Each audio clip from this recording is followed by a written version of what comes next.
upon assumption, meron ba hong ongoing investigation sa threats naman sa buhay ni Vice President Duterte? Well, na-report din po sa akin yan. Pero yan po kasi that is a subject that probably will cover my testimony. So baka hindi ko po ma-discuss in length. Ano po? Baka may magtanong po sa akin dyan. Ano po? Opo, pero you are very much aware of the Opler-Romanov.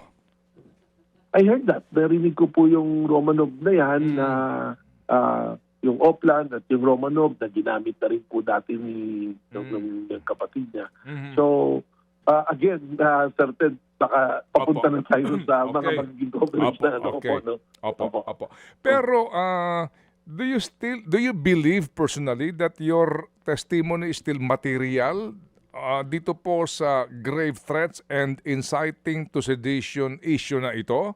Or your presence will just excite some people?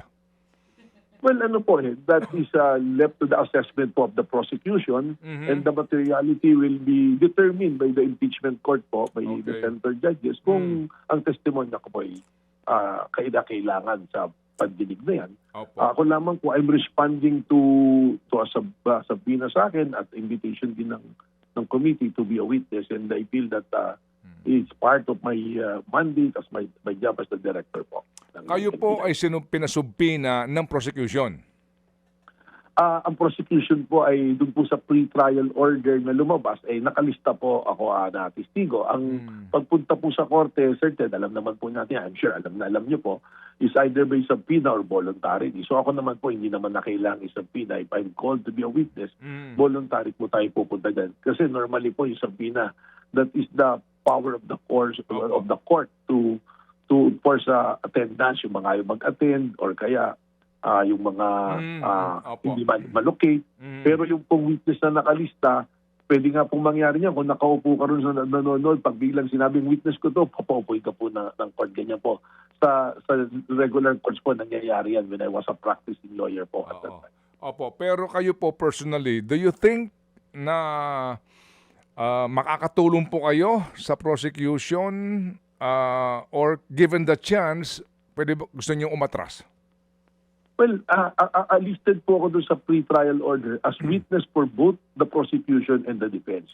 So, ang sa akin po, hindi po yung kung sino yung matutulungan. But I will be there, Sir Ted, mag-video chat na sasabihin ko po at sasagutin ng diretso kung ano yung mga katanungan, kung ano yung magtutulong po para magkaroon ng patas na resolution po itong nakaharap na kaso na ito at magagamit po ang testimonya, I will be more than willing and happy po na maging instrumento po dito.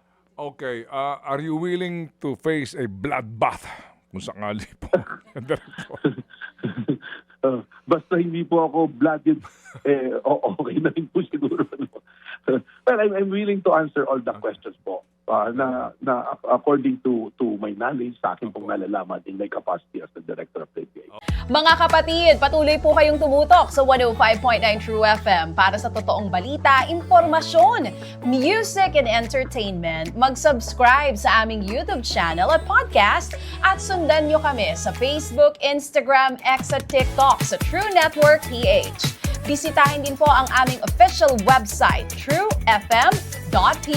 At panoorin din kami sa True TV Signal, Channel 19. Kami po ang 105.9 True FM. Laging true sa'yo, kapatid.